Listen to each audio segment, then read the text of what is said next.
Hey everyone, welcome to another Industry Night with your host here, Nycci Nellis. And yes, I am coming to you from a new location. I'm here today at the Capital One Center in Tysons, Virginia. This is the nest, and I kind of want to cuddle up and stay in here because it's so comfy. But this area, the Capital One Center, it is a 35-acre mixed-use development. And you know me, like I find these developments like amazing because they're sort of sprouting out, up and out, all over the DMV. And each of them have their own sort of way, their own way of doing things, their own way of creating community. And this one is a real cultural hub. Now you may remember when I did a bunch of shows here at the Watermark Hotel, that is a part of this area. But you've got the hotel, you've got Capital One Hall, you have Capital One Park, you have the Perch, which if you have not been to the Perch, it is a skypark, which I didn't understand what that was until I was there. I think it's 11 floors up, and there's a beer hall, like a beer garden, there's mini golf, there's food trucks, 11 floors up. Anyway, there's a lot going on in the Perch, but even more so, there's a lot going on in this development with great restaurants like Mateo and the Wren and Stellina. But even more interesting, and one of the reasons why I'm out here today, is because the Capital One Center is doing this celebration of the arts. It's a 2-day festival, October 4th and 5th, and it's really bringing together all the magnificent food that is in this area, but also the incredible arts that is in this area, because not only is arts theater, like at the theater here, but it is art, like if you're watching, like the art behind me, but the art that we do every day in our life, whether it's dance, visual, sculpture, painting, or what we see on the plate. So today I'm so excited because I'm talking to some really cool people that are going to really sort of feed my Jones, have a better understanding of how this all works. I have Erin Michael. She oversees much of the vision and growth here of this development. She is the Vice President of Central Operations at Capital One. And then Megan Trusson, she is my right hand here because without her I would not be here today. She is the Senior Manager of Marketing and Community Affairs, but she curates the community programming, and she brings like all these signature events to life. So I'm always amazed at people who have that creativity and how they take ideas and then execute them. And then lastly, we have Jonelle Logan. Now she is the Executive Director of the Tephra Institute of Contemporary Art. And they are collaborating with Capital One to not just bring this festival to life, but like to populate art in and around our areas. So I'm so excited to talk to these people today because when it comes to community, arts, and food, I love to see how it all comes together. Join me on this Industry Night.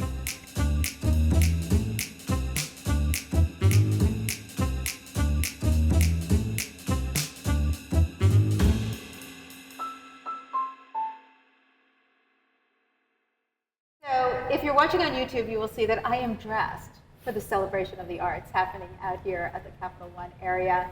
I'm wearing this fabulous, very vintage piece. Check my Instagram, you will definitely see it. And too bad you can't see my bag, another vintage piece, but I think I'll put that on Instagram too, and you can see all of it. Okay, let's get into what we're talking about today. So with me is Erin Michael, and she has been with Capital One for over a decade, and has really overseen how this whole development has come together. I keep calling it a development, Erin. Is that okay? Can I call this a development? It is a development, yes. It's a less sexier word, though. It is it's a sexier word. All right, we'll come up with that. So you and I were talking off air. Not every little girl dreams about going into corporate real estate. Tell me a little bit about your story. You know what? I grew up in the restaurant business. Okay. And there's such a huge correlation behind hospitality and how you think about a corporate real estate organization and how you blend the two of those things. So I landed in corporate real estate, which has been a wonderful career and one that I'll continue to do. But infusing hospitality both here at the center and then within the office has been a big passion of mine. I love that because I really believe that hospitality is a part of every industry. I agree. You go into a doctor's office, you want to be greeted well. You go into a restaurant, you want to be greeted well. You want to interact with people. So I love that theory. So How did you wind up here with Capital One? So Capital One acquired a company, a bank that I worked for in Wilmington, Delaware, and I moved to Virginia almost 11 years ago. Wow. So I've been in Northern Virginia for 10 years now, helping with the development here at Capital One Center. So for me, when I think of the first Capital One building, I think about driving on the Beltway and seeing the first tower up, right? Yeah. But it seemed, I was like, I wonder why that's over there. Because to me, everything in Tysons was over there, right? Like it was on the opposite side. That's right. So let's talk about what the vision was, because now you have this whole area of restaurants, retail, residences, a hotel that had to be somebody's vision. Yeah. Who was it? What was it? What was the overall vision? Well, you didn't know it really existed because there were concrete barriers that kind of blocked anybody from coming into the corporate headquarters at that time. But we knew that this market would be the best place to get the best talent possible for Capital One. And the vision was collective. I mean, so many iterations of what this could be over a 20-year period. What really brought it to life was identifying that, gosh, Fairfax County needs a performing arts. They need activations in this area, and in particular in Tysons. Well, actually, I think that's really interesting because as I was going over the material for today, there was no performing arts. There were no theaters. I mean, there may be like little theaters, but you guys do major shows here. For people who have not been here, what does that look like? Like, what are the kinds of shows that are out here, and why was that so important? Well, we're lucky enough to have the operator Legends as our operator, and they are a just world-class destination for entertainment venues. And Legends helped us create and curate really what we want inside the walls, which is comedy, off-Broadway, orchestras, comedians, you name it, we have it over there. Off-Broadway has been a phenomenal contribution. They're amazing. It's awesome. Because that really gives people the opportunity to see theater. Yeah. You know, right now with so much about the arts and how important it is, access to theater. To me, I grew up outside New York City, so to me, theater is absolutely everything. I'm a theater kid, still, at heart, I guess. And what about, since, you know, my hospitality thing is all about restaurants. That's right. What about the curation, I'm going to use that word again, of the restaurants and the retail here? How does somebody look at these spaces and think, okay, so this is a green space, or this is where this kind of restaurant goes? How do you find a balance so that people are successful? Not just the people who get to go and enjoy it, but the businesses themselves. Right. Well, we want variety first and foremost. When we think about the concepts that are coming, people want other options as they come, whether it's after work or on the weekends. So having a phenomenal pizza operator that's really well known in the DC area is important. Like Stellina, we love Stellina. Exactly. Right. The Long Shot Hospitality team, Amateo, their Tex-Mex restaurant is doing phenomenal here. Sitting Chef at the Kyle bar. Bailey, I just have to give a shout out. He's like one of my best friends. So great. So, and their mixologists are wonderful. Everyone enjoys sitting at the bar there. Star Hill has been an awesome partner to us. Not only are they activating the Perch, which everyone goes and sees shows, and a lot of the bands that happen there, but they also have the brew pub downstairs. So it's an approachable burger, some French fries, share a beer with a friend. So we want the variety for people to want to come back time and time again. That makes sense. So let's go back to the Perch. Yeah. Because the first time I was there, I was doing this show at the Watermark Hotel, and it wasn't fully up and running yet. Oh, yeah. But they were like, this is where Star Brewing is going to be. There was an amphitheater. I was like, another theater. I know. And then the golf course. Yeah. And I actually saw the food truck. Like they were lifting it up on the roof. Like with a cherry picker or something. I know. Insane. Yeah. Why do a park in the sky? Well, Fairfax County is and has been lacking green spaces. So our commitment to the county as we were thinking about this development was really to ensure that we were adding green spaces at every inch we could. So Fairfax County Parks operates the Perch in certain areas. Star Hill is there, and then we added the Perch Putt, which has just done more than we would have ever imagined. That actually eventually will be another piece of the development. So it was a placeholder, frankly. I love that. We put the Perch Putt down, and the next thing you know, it's just doing great sales. It's just been really fun to watch. But I think it's interesting what you guys are so in tune with is that people want experiences. Yeah. Right? Like Absolutely. we're all looking for, it has to be multi-pronged. Right. Right? It can't just be, I'm sitting down eating a meal. It Yeah. has to be, I'm sitting down and I'm eating a meal and I'm looking at something pretty and I'm talking with somebody or I'm being talked to or something is happening. Like people just want this 360 happening That's for right. themselves. And it's something for everyone too. It's not where the demographic at Capital One is varying, and so is the community here. I have an 11-and-a-half-year-old daughter, and we come here all the time. As a resident, I live in Vienna. It's so easy for me to come here. So that's what I hope this brings other families as well, is a place that they can bring their kids or bring their parents.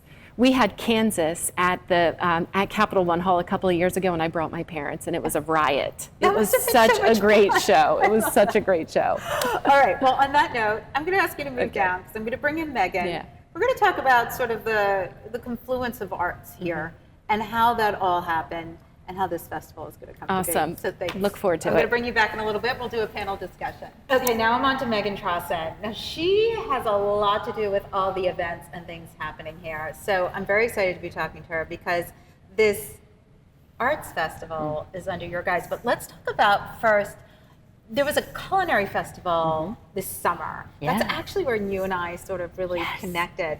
So I don't know, why do that? Why bring attention in that way? And how was it executed and how did it spur on where we are right now? Yeah. Well, Capital One Center has a ton of fun signature events, and over the years we've hosted a variety from drive-in movies, which is now where we have Capital One Park, our baseball stadium. Oh my God, wait, there's a baseball stadium? Yes, How did I miss right that? over here. Oh my God, okay. We play all the Georgetown University home games and Marymount University. So Okay. it's been I think I remember, now that you're saying that, when I did one of my shows at the Watermark, we did one in one of their suites.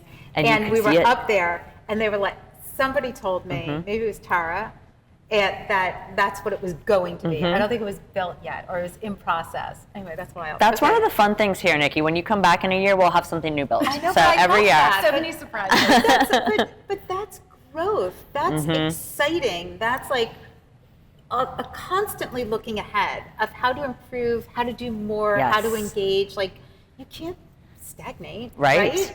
Okay, so the Culinary Arts Festival this Yes, summer, not the festival, the Culinary Week this week, and then now we have the festival this year. Yes. Talk to me a little bit about how does arts fit into this? Right. Like I know we're surrounded by fabulous art here, and trust me, go to my Instagram, we are surrounded by fabulous art in this little nest area. But how does arts and why is art so important here? Yes.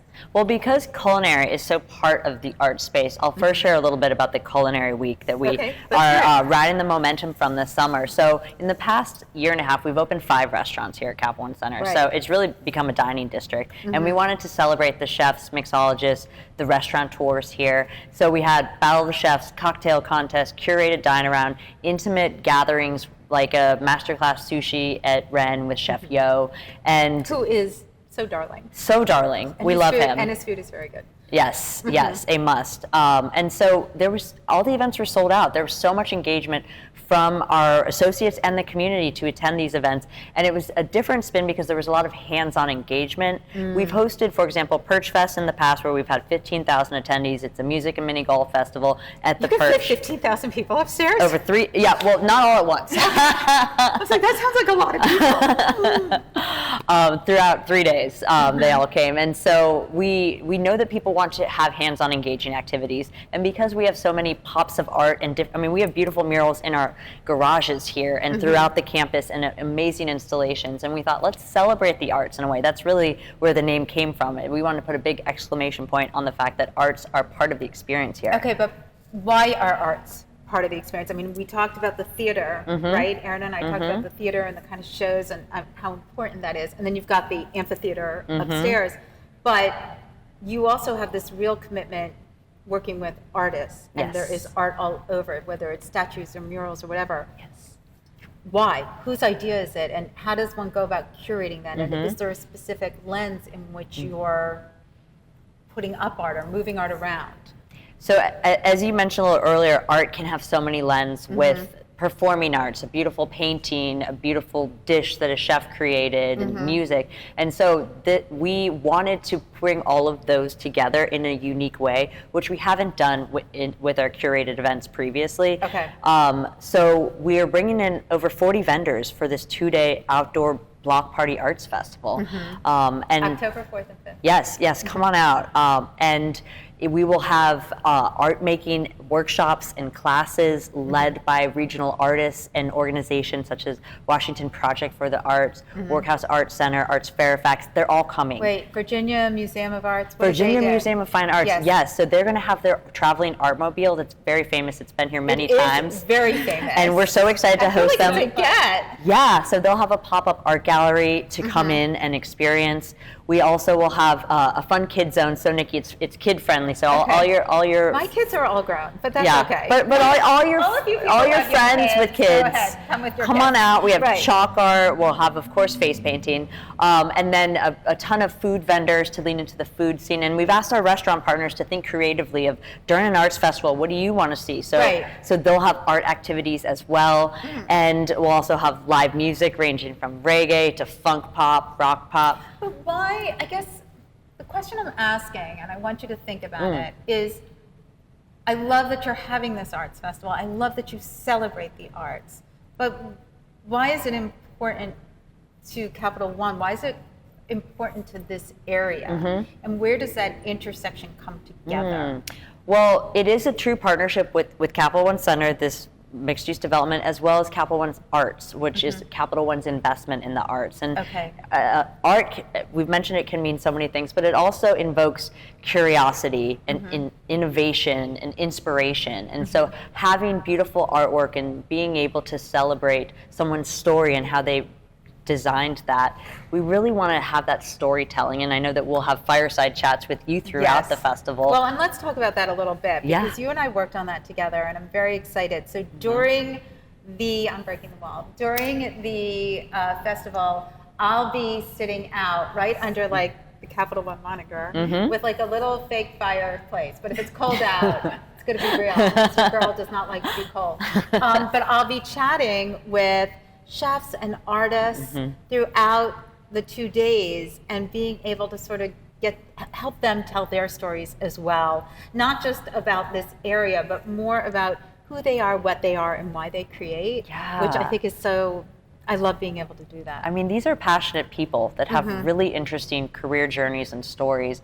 And then it might be more meaningful when you notice something the next time you visit Ren. You're like, Chef Yo mentioned that. And it comes to life through his dish or drink. And so I'm excited for these little fireside. I mean, I'm thinking like little TED Talks almost from all the guests. And the festival goers can pop in and hear more as they're taking a break from all the activities. Well, there's so many activities. I can't remember. One you told me about something about a battle. We also have a battle of the artists. Yes. So the audience will share 3 different words, and then we'll have 2 artists put those words into artwork, something that represents whatever the audience spitballs, and then we'll have a judging panel select the winner, and we'll have a whole battle competition tournament style. That's so fun. So, but how is this? Because I know it's like 2 whole blocks. Yep. So how does somebody navigate this? Because it sounds like a lot. It does, but think of it as a block party. We'll have passports that are navigating people throughout, and it is both indoor and outdoor. And I don't want to steal Janelle's thunder, but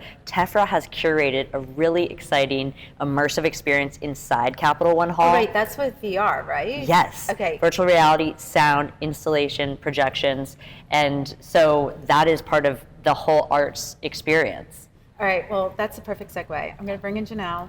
And then the 4 of us will all have like a little panel discussion, and we'll just talk about more about how all of you work together and how we all get to enjoy that, sort of the benefits of it. Okay, love it. Great. All right. Thanks. And finally, long last, Hello. I got Janelle Logan, She is with the Tephra Institute of Contemporary Art. I'm so grateful for you joining us, and it's so exciting that Tephra is a part of this. But I'd love to know, I think people want to know. First of all, give me a better understanding about Tephra and what you all do, because you are not collectors, right? What do you do? Explain it. So we are an Institute of Contemporary Art, which basically means we're an organization that shows and supports art that's being made by artists who are living and working today. We have been in existence for about 50 years, and I think what's interesting about us is that we were artist founded versus kind of based out of someone's collection or someone who was just kind founded. of exactly. And so we have continued that legacy of, that was original to being founded by artists to support artists who are working today through exhibitions. And so we really kind of focus on artists who are in the region as well as nationally. Our space is really kind of designed to be a place for conversation and reflection, to explore the arts, and to be a safe space for doing that, because we understand now is not a safe time, especially for the arts. Yes, now is not a safe time for the arts, but then also I think that people often are kind of afraid or intimidated by ideas around contemporary art. Well, let's widen up, let's pull ourselves back a little bit. I agree with you. I think people hear contemporary art and they think, oh, I don't like contemporary art. They think it means something. But how is contemporary art really reflective? Like, how do we see it? At the base, in very simple definition, contemporary art is art that's made today. Right? I mean, that's what I feel like, but people think it means modern. Which it is, because it's in modern times. Right. But we're just using words. Right. Right? But instead, I think people think it's how it's executed. Right. And so I think a lot of people associate either complicated ideas or abstraction or not we're talking about like at the Rubel, right? Yes. So like, I told you I love the Rubel. I think it's a fantastic museum. They have great exhibits, but it is a contemporary art museum, but one of their exhibits, is the one with the mannequins, and they're all naked mannequins, and or some of them are like in BDSM stuff. Like, it's weird. It's a weird thing.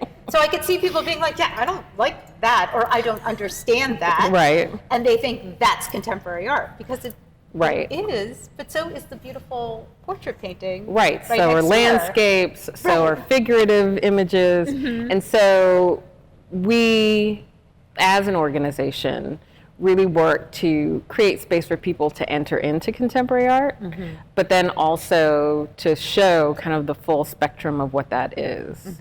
And so we're really excited about our partnership here with Cap One, because it allows us to do that.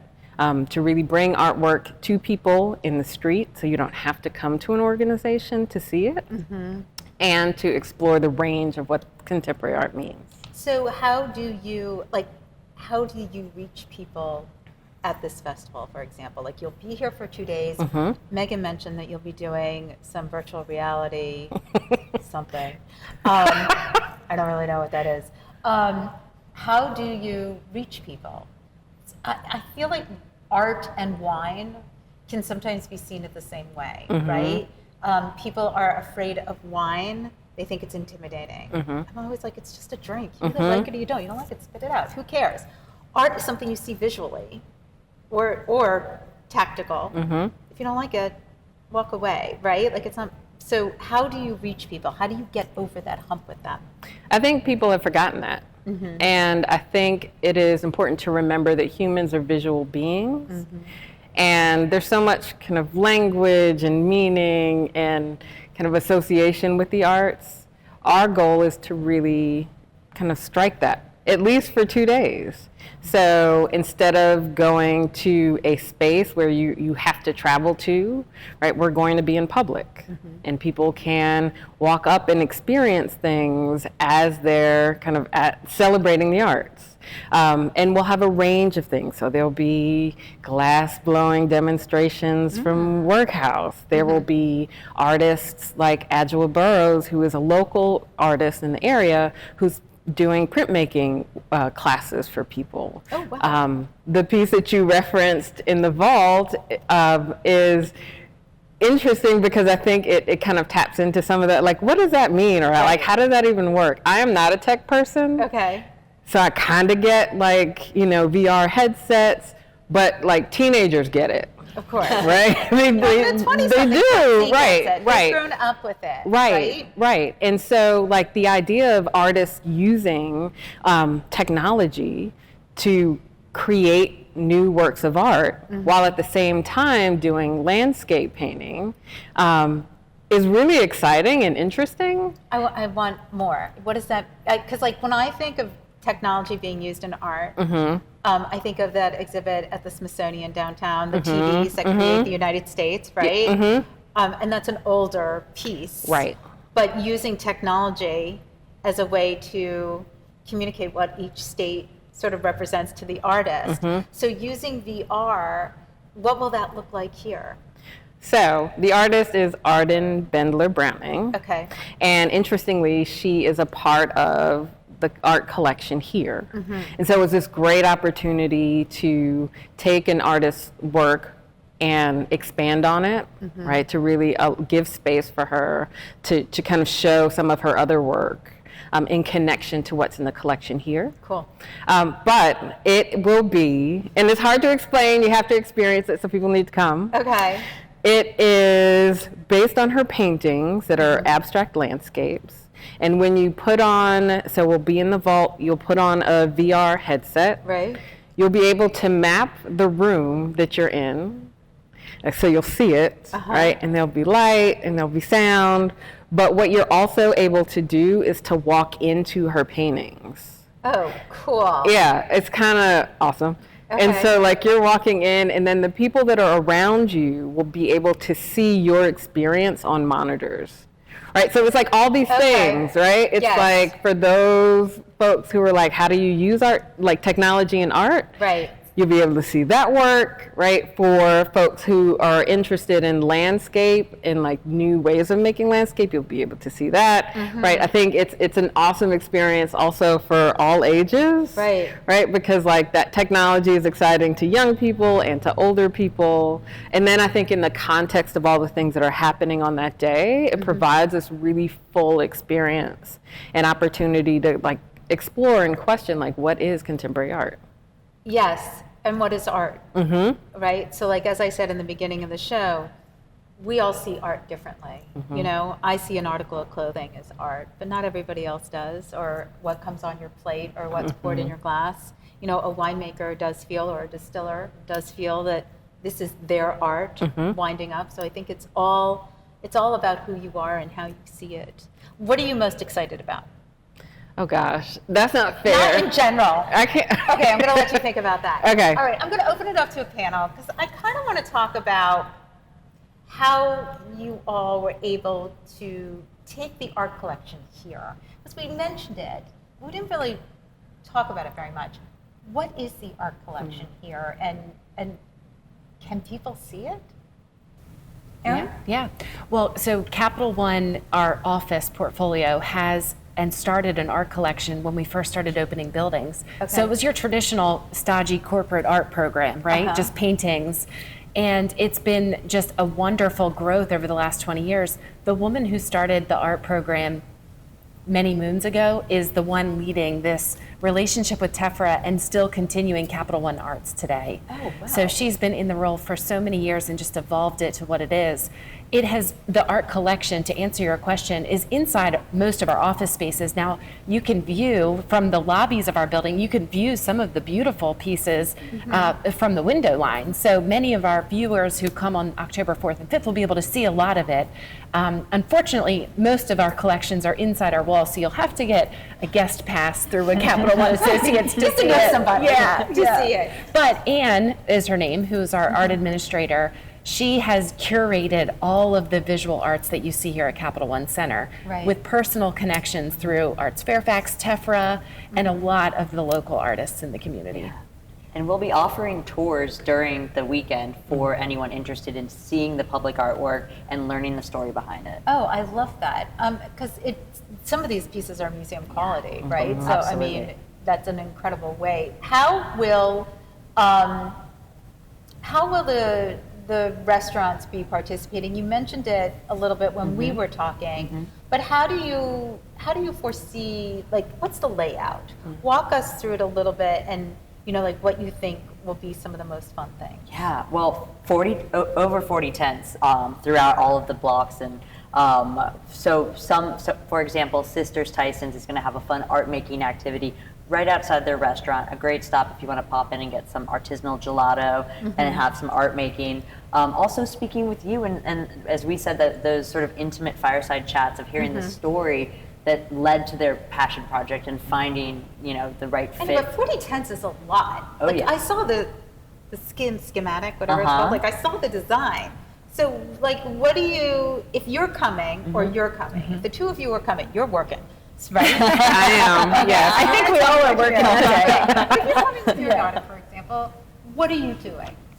Yeah, well, first, I think I'm planning a lunch or an early dinner. That would Okay. be first on my list, is So making the a restaurant's reservation. Yeah, open? they will be open for They're lunch and dinner. open. Yes. Okay. So reservation is necessary. Exactly. Okay. But when you arrive by metro or one of our parking garages, if you're driving your car, it will be very easily to identify. So when you pull onto Capital One Tower Road, you'll see our welcome tent. That's the first smiling face you're going to see as someone from the Capital One Center team handing you a program to show you where you go. Right. But it's a fairly small area, so it'll be easy to identify. But as you walk up the main drag towards our headquarters building, there's over 20 tents with local artisans. The glass blowing is a place that you'll be able to see right away. It'll be easy to identify. Okay. And I'd recommend thinking of this as a fun daytime activity, adding in lunch or dinner. Yeah. There's also the new Cirque du Soleil Lucia show at that's Lerner Town true. Square, just down the Right. street, which That this is could be a fun. fun activity beforehand Right. for another arts event. So this is a great, fall festivals. Everyone wants to attend one. This is very accessible. It's free for the community to attend. And whether it's bringing your family, a fun fall date activity, we have something for everyone. Okay. And you, who's Yes. going to be working.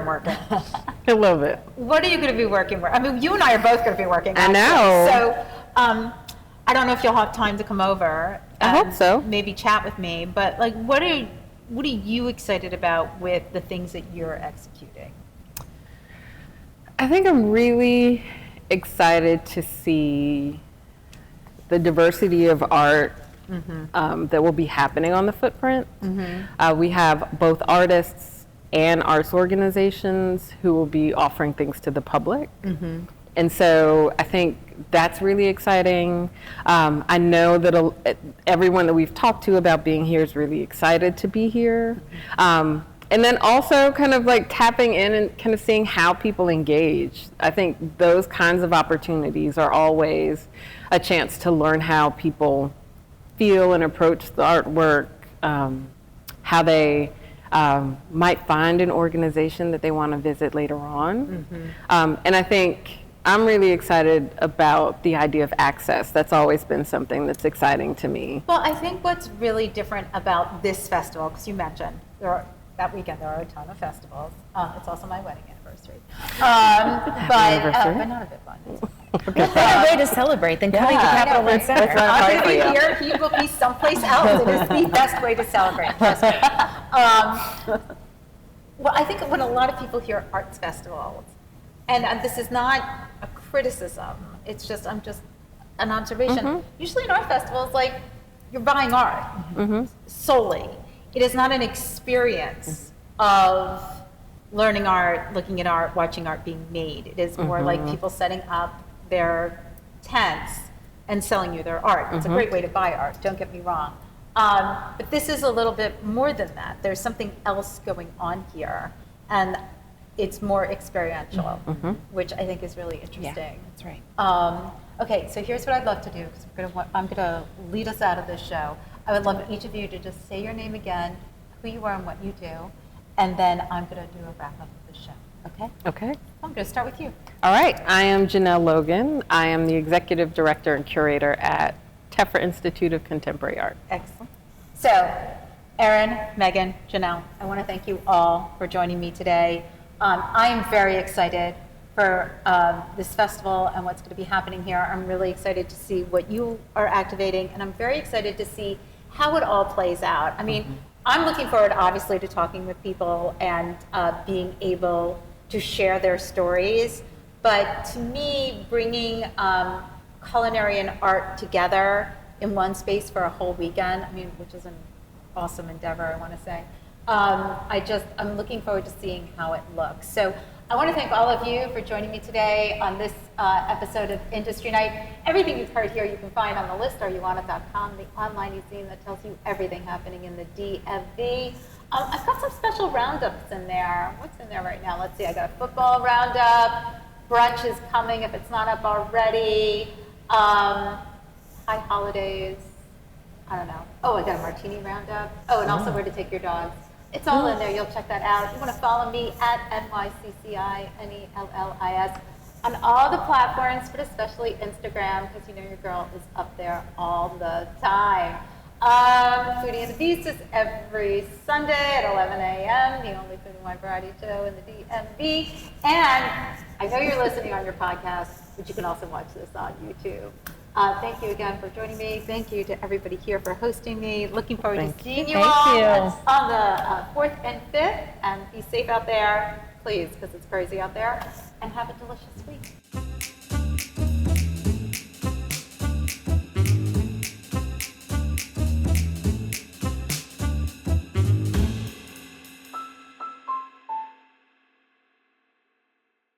Produced by Heartcast Media.